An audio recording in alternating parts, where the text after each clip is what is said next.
Senhoras e senhores, começando mais um Relargada Podcast, essa nova temporada de 2026. E o meu convidado de hoje tem 23 anos e uma experiência absurda. Começou no kart e já passou por 5 categorias. Eu estou aqui com o João Bortoluzzi. João, boa tarde. Obrigado pela sua presença e por esse bate-papo que a gente vai ter. Boa tarde, Robson. Boa tarde a todo mundo que está no podcast aqui do Relargada. Uma história, 23 anos, pouca idade, mas já passei por bastante coisa nessa vida e vamos comentar um pouquinho hoje. Eu separei algumas fotos lá no teu Instagram, tem umas coisas bastante interessantes. E acho que não tinha como começar de uma maneira diferente. Essa daqui é a sua, pelo menos no Insta, a primeira foto no kart. Dá pra ver que você ainda tá meio pequeno, Bem, se a gente pode falar assim, né? Com quantos anos você isso. começou? Eu comecei a correr em 2014, 13 para 14, eu tinha 12 anos, 12, 13 anos, acho que era mais ou menos essa a idade que eu tinha. E essa foto é bem legal porque de fato, claro, eu já tinha um pouquinho mais de experiência, mas essa é uma das primeiras fotos que eu tirei na época que andava de kart. Esse kart era do meu pai, por isso o número 42. O meu pai, ele quando começou a correr isso lá em 1980, 90, ele tentou correr, aí a falta de condição financeira não ajudou, a família também não apoiava muito ele, e aí ele me levou, isso daí 2012 para 13, ele me levou para conhecer o cartódromo de Xanxerê, que é a cidade próxima de Chapecó, onde eu moro atualmente. E aí eu me apaixonei pelo negócio. E aí eu tenho uma outra história muito legal, que eu tenho o TDAH. Então o TDAH, o kart, ele me ajudou a superar essa parte do TDAH, né? Então foi uma época muito bacana essa época. Eu me lembro dessa foto aí. Foi uma essa foto é o meu primeiro capacete, que também era do meu pai, é um capacete amarelo e verde. Eu usava protetor de costela por cima. Então assim, era um tempo que eu adoro ainda, tipo, ia lá por brincadeira. Mas é isso, acho que foi uma fase muito divertida, porque eu não tinha tanto a pressão que a gente tem hoje por ser um profissional, né? Era mais pela brincadeira. Cara, você trouxe bastante coisa interessante nesse comentário que você fez. Eu queria começar explorando esse lance do seu pai. Então, foi algo que passou para você de pai para filho. Ele tinha experiência no automobilismo, te levou, você foi para cima também, acabou gostando. Tem mais alguém na sua família que se envolve com automobilismo ou fica mais restrito a vocês dois? Não, hoje só eu fui o único assim que tô indo, como eu falei, o meu pai era o sonho dele. Então, por muito tempo, até hoje eu vivo muito desse sonho do meu pai. O meu pai é um cara ficcionado, apaixonado por corrida, e aí, claro que eu desenvolvi isso. Eu sempre gostei de carros desde pequeno, mas eu vim envolvendo esse gosto pelo automobilismo em específico através do meu pai, né? Eu fui o primeiro, assim, o cara que de fato conseguiu trilhar um caminho um pouquinho à frente aí. Hoje estamos na Stock Light com projeção para, se Deus quiser, subir para Stock Car. E daí você falou também que você tem TDAH, imagino que isso já tenha sido diagnosticado. E para a audiência que está acompanhando a É, e gente, na, o que que é o TDAH?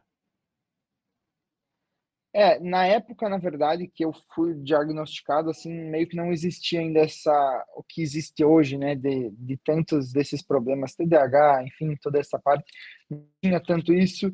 Eu era um cara com hiperatividade, então, na época se falava muito em hiperatividade, hoje em dia que tem mais essa parte do TDAH, mas basicamente o TDAH é isso, é uma pessoa hiperativa, uma pessoa com hiperfoco, uma pessoa que não consegue ficar parada. E acho que a grande dificuldade que na época de kart eu tive com isso foi que era muito monótono para mim fazer 18, 20 voltas, que era o tempo de uma bateria de kart, fazer toda a volta a mesma coisa, frear nos meus lugares. Isso era algo que eu trabalhei bastante, e eu acho que hoje isso é um dos meus grandes pontos fortes, vamos dizer assim, é ser muito constante. Eu trabalhei muito isso porque eu não era. Então, eu fui aprender a me desenvolver, a ser constante, e acho que esse é um dos grandes pontos que o kart me ajudou muito.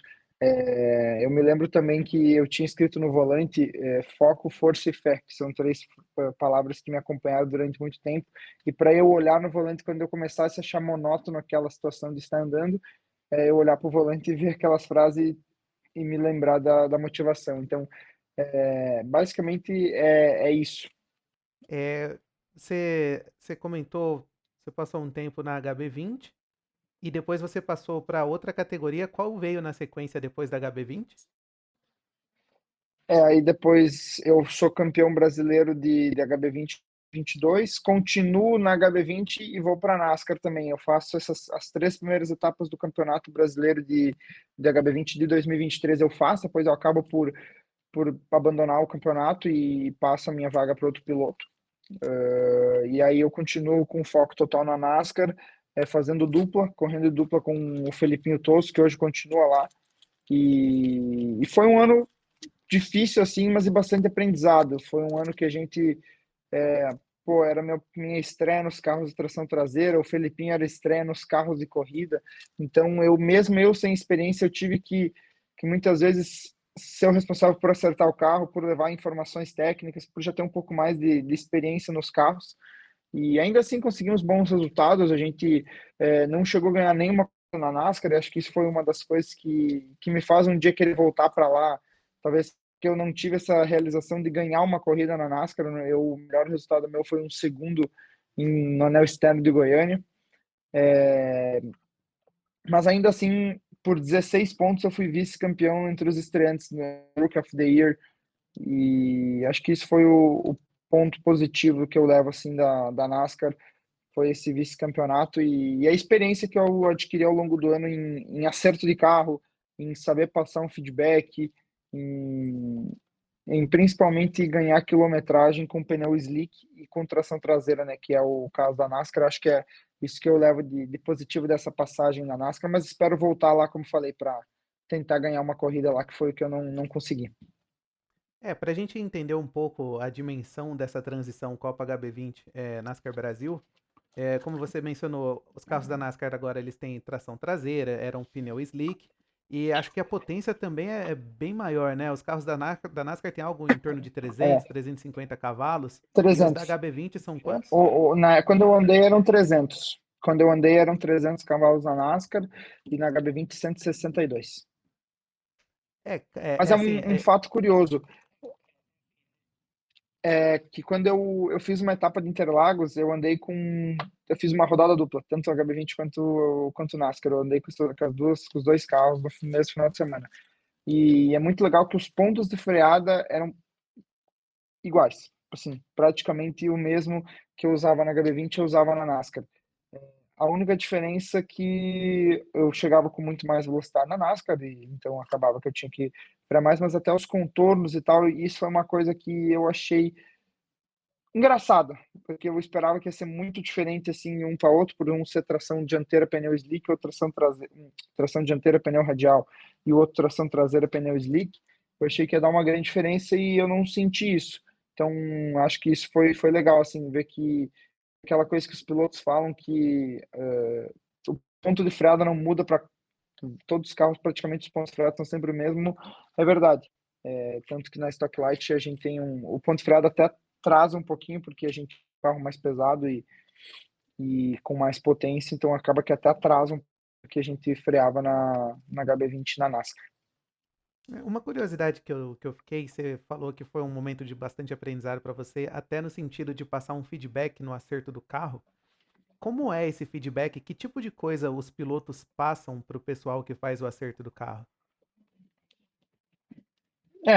A NASCAR a gente não tem tanto acesso a mexer em parte de suspensão, a gente tem um limite de cambagem e caster que a gente podia ter, enfim, toda essa parte.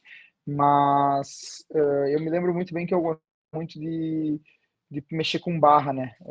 As barras, na época que a gente mais mexia era a barra dianteira, a barra traseira, endurecer ou amolecer elas, e a asa eram as coisas que eu gostava muito de testar uma barra dianteira toda mole, ou daqui a pouco ir para uma barra traseira toda mole, enfim, ver os diferentes os diferentes jeitos que o carro se comportava na volta, principalmente quando a gente ia gastando o pneu, né? Indo com o pneu mais velho, você tinha que mexer muitas vezes no meio da volta, você ia mexendo nas barras. Quando você fala barras dianteira traseira, isso está relacionado com o freio do carro. Isso, não, com a suspensão, era com a parte da estabilização do carro, né? A gente tinha umas duas barras dentro do carro que a gente podia se mexer durante a volta. E na NASCAR, no mais, assim, a gente não podia mexer tanto. Quando vai para turismo nacional, e que é o carro, um dos carros que está na foto aí, e para Stock Light, aí sim a gente tem um pouco mais de liberdade em acerto, então mexer em cambagem, mexer em caster, mexer em convergência, mexer no rake, que é a altura do carro, enfim, aí mexia para esses outros fatores aí. Então, você sai da NASCAR e você ingressa na Turismo Nacional. Essa é a sequência.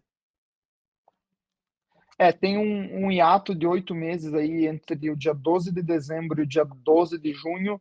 Eu fico esses 8 meses aí afastado das corridas em função dos patrocinadores. A gente acabou não conseguindo renovar com os patrocinadores de 23 para 24, com alguns deles, então não tivemos toda a verba para fazer a temporada inteira. Então entramos na metade da temporada da Turismo Nacional.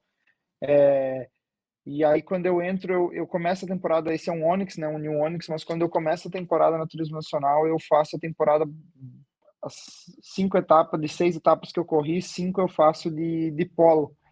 E aí tem uma corrida em Goiânia que rodou o Brasil, rodou o mundo, aquela chegada com eu, Rafa Reis, Pablo Alves e Hernani Kuhn, os 4 primeiros com menos de um décimo de diferença para todos eles. Acho que você deve ter visto essa chegada em Goiânia. Sim. Então a gente conseguiu ganhar de polo, que até hoje ninguém conseguiu. Então, esse que eu carrego para mim é o único piloto a vencer de polo no Turismo Nacional. E aí eu faço uma corrida só de Onix na HB20, na Turismo Nacional, que foi essa endurance, a última etapa do ano que foi uma endurance. Então, tive pouca experiência com o Onix, mas com o Polo foi uma temporada de bastante desenvolvimento. Mais uma vez, eu tendo que acertar e desenvolver carro, que foi algo que eu aprendi a gostar também. Hoje eu gosto muito dessa parte de acerto e desenvolvimento do carro, muito graças a essas experiências que eu tive ao longo da minha trajetória. Aí a sua carreira, ela é bastante eclética. Você passou não só em várias categorias, como carros com características muito diferentes. Você veio do HB20, que era monomarca, depois você vai para a NASCAR Brasil, que são protótipos com bolha, e você cai na Turismo Nacional, que aí tem diversas marcas diferentes, são carros de rua adaptados para competição. Como que isso enriqueceu a sua carreira até esse momento? Como eu falei, né, eu aprendi muito, a gostar muito de acerto de carro. Eu aprendi a ser um cara que gosta de estar ali dentro da equipe, estar dentro do box, vendo o que os mecânicos estão fazendo, vendo o que a gente pode ajustar, muito em função do que eu aprendi lá na HB20 também sobre acerto de carro. Como a gente era uma categoria monomarca, então a gente tinha pouquíssimo acerto de carro. O que a gente podia fazer, a gente tentava. Era libra de pneu, a gente buscava libra. Depois a gente passa para a NASCAR, um carro que já é monogestão, então a gente tinha um pouco mais de acesso, mas também era bem restrito. A gente conseguia fazer mexidas, e aí quando vem para turismo nacional, muda totalmente, bem mais liberal, assim, claro que dentro do regulamento, e aí eu passo por um Polo que era um carro difícil de guiar, era um carro que tinha as suas dificuldades. Era um carro que travava muito fácil a roda traseira, então você tinha que ter muito cuidado nas frenagens. Era um carro que ele tinha a tendência de ser dianteiro na entrada, então esse foi um carro que eu acertei muito, eu passei a temporada acertando ele, e aí até conseguimos ganhar a corrida, como eu falei, em Goiânia.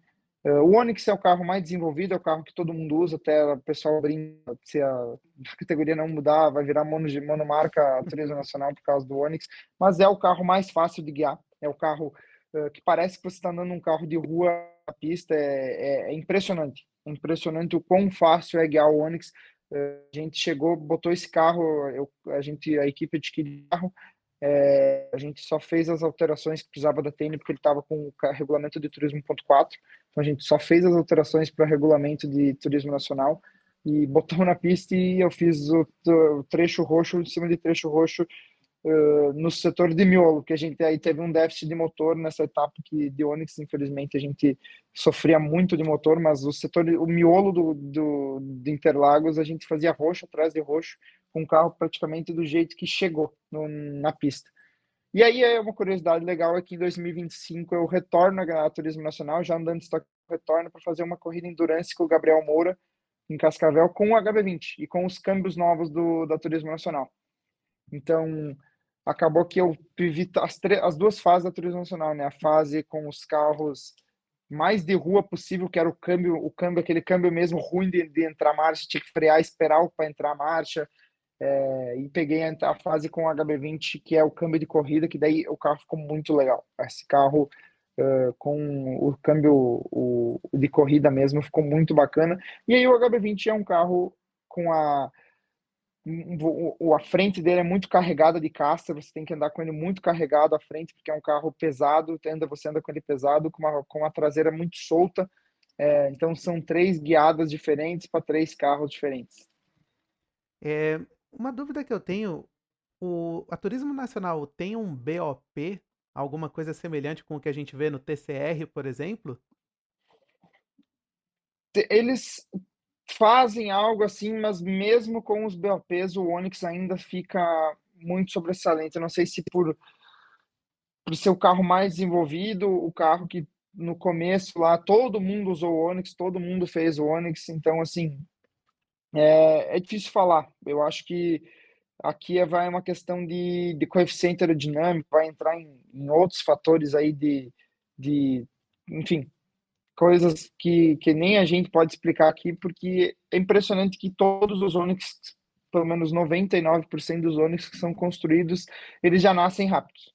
É difícil você pegar um Onix que não é rápido. Tem o Joy já é diferente, o Joy já não vira tão bem. Na teoria, é uma geração de carro diferente da outra só, mas o carro é montado da mesma forma. Só que é difícil você ver um Onix, um GM New Onix que você coloca na pista e ele não vira rápido. É muito difícil você ver isso. Então eu acho que é um carro que não dá para competir. Bom, e daí você sai da Turismo Nacional e ingressa na Stock Light, que é a categoria que você está competindo aí nesse ano. Mais uma vez você volta para um carro de tração traseira, de pneus slick. A minha primeira pergunta, fazendo uma comparação Stock Light e NASCAR, o que você pode falar que são os modelos teoricamente mais parecidos que você já pegou? Mas não tem nada a ver assim. É engraçado, porque não tem nada a ver uma coisa, um carro com outro. O NASCAR é um carro que aproximava muito, tinha um coeficiente de freio muito bom, você freava muito dentro e carregava muita velocidade no meio da curva. O Stock Light não. O Stock Light continua tendo uma pressão de freio excelente, você consegue frear muito dentro se quiser, só que é um carro muito pesado, então o carro não aceita. Então é um carro que você tem que frear, contornar muito bem a curva, priorizar sempre saída de curva, priorizar sempre saída de curva. Você anda sempre com o carro no limite, dando aquela, a gente chama aquele contra-estercinho, aquela saída de traseira muito parecido com tração dianteira até muitas vezes, e tanto que coisas que já me falaram na temporada passada é como é que eu andava muitas vezes com um carro tão solto. Acho que talvez vem dessa experiência aí da tração dianteira de segurar o carro, porque a gente não comentou também que foi uma categoria a mais que eu andei, que foram aparições raras, assim, mas andei também, que foi de Gold Turismo, né? Fiz algumas etapas de Gold, então mais um carro tração dianteira que eu guiei, e essas são as principais diferenças. Claro que aí tem aqui a gente já passa por uma categoria que tem equipe, que você tem gestão de pneu, você tem gestão de push, vocês têm gestão do carro em si, no geral, você tem toda a gestão, então aqui já passa a ser algo mais até próximo da Stock Car. E, bom, fala um pouquinho pra gente suas expectativas para essa temporada na Stock Light e de repente já emenda pensando quais são os seus próximos passos até para o futuro da sua carreira. O meu plano, assim, esse ano é brigar pelo título. Eu acho que não teria lógica eu chegar aqui e falar que vamos brigar por meio de tabela, brigar por por daqui a pouco conquistar algumas vitórias durante o ano. Eu acho que o foco, sim, se eu não ganhar nenhuma corrida no ano e chegar no final brigando pelo título, para mim vale. Eu quero ter essa oportunidade de disputar o título na Stock Light, porque me preparei muito ano passado, apesar de alguns resultados terem ficado aquém do que a gente imaginava na temporada passada. Acho que a gente tinha ritmo para mais do que a gente entregou na temporada passada, muito em função dos toques e coisas assim. Mas eu espero muito poder entregar desempenho, entregar resultado para a equipe. A equipe trabalhou muito, reconstruiu esse carro da Light na Garra esse ano, né, que eu estou na Garra. Eles estão fazendo um trabalho excepcional. E os planos para o futuro, eu sempre deixei muito claro que meus planos são chegar na Stock Car, né? Eu sempre fui um cara muito aberto a isso, eu nunca sonhei com outra coisa a não ser Stock Car. E depois daí, para mim, o que vier é lucro, né? Se eu chegar a correr lá fora, fazer uma corrida, fazer o WEC, fazer IMSA, são categorias que eu acompanho e tenho um sonho também, mas os pés no chão e o foco são e sempre foram chegar no Stock Car. Cara, você falou uma coisa que é um dos aspectos que eu acho mais interessantes no automobilismo, em termos de estratégia, não de corrida, mas de campeonato. Se a gente fizer um paralelo com o futebol, uma equipe para ser campeã precisa ganhar, porque a diferença de pontos de quando ganha, de quando empata e de quando perde é absurda. Então não tem como você ser campeão se você não tiver inúmeras vitórias. É, tirando, claro, Copa, né? Pensando em liga. E o automobilismo não. O Sim. automobilismo você não precisa necessariamente vencer corridas.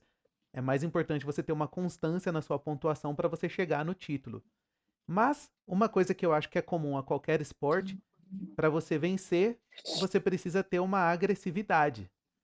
Como que você, piloto, dosa isso na pista, pensando, cara, tem um gap, eu posso ir para cima, e toda vez que você vai para cima você está assumindo um risco.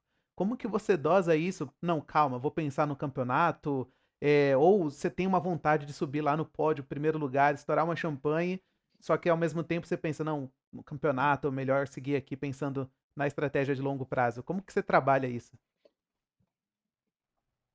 É, o piloto quer ganhar a corrida sempre. Então, assim, se eu puder ser campeão ganhando as 7 etapas do campeonato, muito bom. Mas eu gosto muito de pegar o exemplo do Casagrande. Um grande amigo meu, Gabriel Casagrande, os 3 títulos dele de Stock Car não são com números expressivos de vitórias. Eu acho que ele tem, ao longo dos 3 títulos, não sei se ele tem 15 ou 20 vitórias, eu acho. Tá? Eu não tenho esse número de cabeça, mas eu imagino, mas eu tenho quase certeza que ele não tem, acho que 20, 25 vitórias, eu acho que ele não tem. Só que a quantidade de pódios, a quantidade de o top 8 ali da Stock Car, aquele, depois agora top 12 também, mas o top 8, top 12 que ele tem, as inversões de grid, os man of the race, o cara com o maior pontuador de etapa todo final de semana é absurdo, e ele não ganhou corridas, tantas corridas assim, para ser campeão. Então é diferente do Rubens, do Barrichello, quando foi campeão, ele ganhou muita corrida. Ou ele ganhava ou ele não ficava tão bem. Então, assim, são duas estratégias e que podem dar certo. Você pode ser campeão ganhando, você pode ser campeão pontuando muito. O próprio Pipe Bartz, até a metade do ano na Stock Light ano passado, não tinha ganhado corrida ainda, tinha ganhado uma em Interlagos, eu acho. Mas sempre ali pontuando segundo, terceiro, quarto. Então, para você ser campeão, não adianta só você ganhar a corrida, você tem que ser um cara constante. Mas é claro que na disputa por posição lá, se houver um espaço, a gente vai assumir o risco, porque, como eu falei, o piloto quer vencer, então ninguém está lá só pela. Ah, vou ficar aqui em quinto, porque em quinto eu estou pontuando. Se você tiver a oportunidade de buscar um quarto, um terceiro lugar para subir no pódio, você vai disputar. Bom, uma das notícias mais importantes para você esse ano é a chegada da YPF Lubrificantes como um dos seus patrocinadores. Conta um pouquinho pra gente de bastidor, como foi esse processo, como que apareceu, como chegaram, enfim, a fechar essa parceria e o peso que isso traz para sua carreira daqui para frente. O peso, assim, sinceramente, é um dos maiores pesos que eu carreguei, porque a gente está falando de uma marca aqui que é gigantesca na Argentina. As equipes que a YPF ganharam tudo na Argentina, e aí eles vêm para o Brasil e foi uma negociação longa quase um ano de negociações, assim, 8 meses, 10 meses de negociação, e é muito bacana para mim, porque é fruto do trabalho, né? Eu acho que eu não tenho conhecidos lá dentro, eu não tenho pessoas que talvez me ajudaram lá dentro, porque muitas vezes a gente vê grandes patrocinadores patrocinando pilotos, mas porque teve um nome lá dentro que ajudou a chegar no dono, no CEO, no diretor de marketing. Ali a YPF não, a YPF eu não tinha contato próximo com ninguém assim que pudesse me fazer esse apoio. Foi totalmente na base dos resultados, na base principalmente da entrega que eu devolvo aos patrocinadores, que particularmente eu acho que é uma entrega muito boa. E aí, claro, com as reuniões, a gente mostrando que valia a pena eles estarem na Stock Car com a gente, na plataforma da Stock Car, estando na Stock Light. E aí nós fechamos esse contrato, um contrato que é um pouco mais longo, não é um contrato de apenas uma temporada, isso é legal de falar também. Então, é é uma marca que eu quero carregar por muito tempo comigo. E é muito bacana. E daí tem algumas outras marcas que também já estão te acompanhando há algum tempo. Se você quiser falar um pouquinho de cada A uma Voestalpine, delas. principalmente, a Voestalpine, principalmente, né, são 6 anos seguidos já, desde 2021. Então, 5 para 6 anos aí que a gente vem de parceria, é uma empresa, uma multinacional, que vem da Áustria, patrocinaram por muito tempo a Fórmula E, então, assim, é uma empresa gigantesca. A Vapt está comigo desde o ano passado, eles apostaram em mim ano passado também, mais uma vez, sem muitos contatos, eles apostaram no meu trabalho pela constância, por entregar muito, eu acho, e isso eu sempre falo, não adianta nada a gente ser apenas bons pilotos, a gente precisa entregar fora da pista, porque é isso que fecha patrocínio, é isso que devolve retorno, devolve mídia, a gente precisa ser bom fora da pista, divulgando o patrocinador, e acho que é por isso que eu consegui chegar até aqui, pela essa desenvoltura fora das pistas. E a Vapt está renovada também com a gente por mais que uma temporada, então é a maior intermediadora de venda de veículos, é uma franquia e são os maiores do Brasil hoje. Então eu posso dizer que a gente tem os maiores do Brasil comigo. Cara, sensacional. Uma coisa que você falou você disse que você é muito bom na entrega para os patrocinadores até fora das pistas. Que tipo de coisa você faz para concretizar essas entregas para o patrocinador também? Hoje o que eu vejo? Não adianta nada, como eu falei, você ir lá na corrida, subir no pódio, subir no pódio, subir no pódio, se o teu patrocinador olha para dentro da empresa dele e não vê um retorno financeiro, que no fim do dia o que o patrocinador quer ele colocou X, ele quer um retorno. Então, o que a gente trabalha muito hoje com os patrocinadores é lounge, é camarote, é fazer a distribuição de produtos nas visitações, é fazer com que o cliente, com que o prospect, com que aquele próprio funcionário interno da empresa vá para uma etapa e fique entusiasmado, encantado com aquilo e queira trabalhar mais para conquistar mais oportunidades de estar dentro do evento. E fora das pistas em si, a gente trabalha muito com ações de vendas, campanhas, o piloto na empresa, tudo isso para fomentar o trabalho dos vendedores, dos distribuidores, dos franqueados, a vender mais. Que no fim do dia, como eu falei, o que vale é a gente ter mais vendas, é a empresa faturar mais, é a empresa ter mais retorno, é isso que vale a pena no fim do dia. Maravilha. Cara, pra gente encerrar, eu queria sair um pouquinho do automobilismo. Eu vi uma foto muito bacana sua no Instagram, você com a camisa da Chapecoense. Acho que você tá no estádio da Chapecoense assistindo o jogo. Você deve ser torcedor da Chapecoense. Você é do tipo fanático, acompanha futebol bastante, tá o tempo todo. Sim, sou um cara fanático, até demais, às vezes eu acho, mas torço muito, sou torcedor da Chapecoense fiel, assim, não, quando eu consigo estar em Chapecó, vou em todos os jogos. Hoje, inclusive, que a gente está gravando nessa quarta-feira, tem jogo às 7 horas da noite, eu vou estar lá. Então, assim, é um hobby que eu tenho junto com o futevôlei, que é um outro hobby meu que eu gosto bastante, e tenho me inspirado até no Thiago Camilo, que também eu pô, o bicho joga muito, então eu tenho me inspirado nele. São alguns hobbies, torcer pela Chapecoense, jogar futevôlei, gosto muito de ir na igreja. No meu Instagram você vai ver que vai ter muita coisa disso também, porque eu sou um cara que gosta de estar lá, me fortalece. É, foi Deus que me colocou aqui até aqui e é Ele que vai continuar me levando para lugares mais altos. Então, são algumas das coisas que eu gosto de fazer fora das pistas.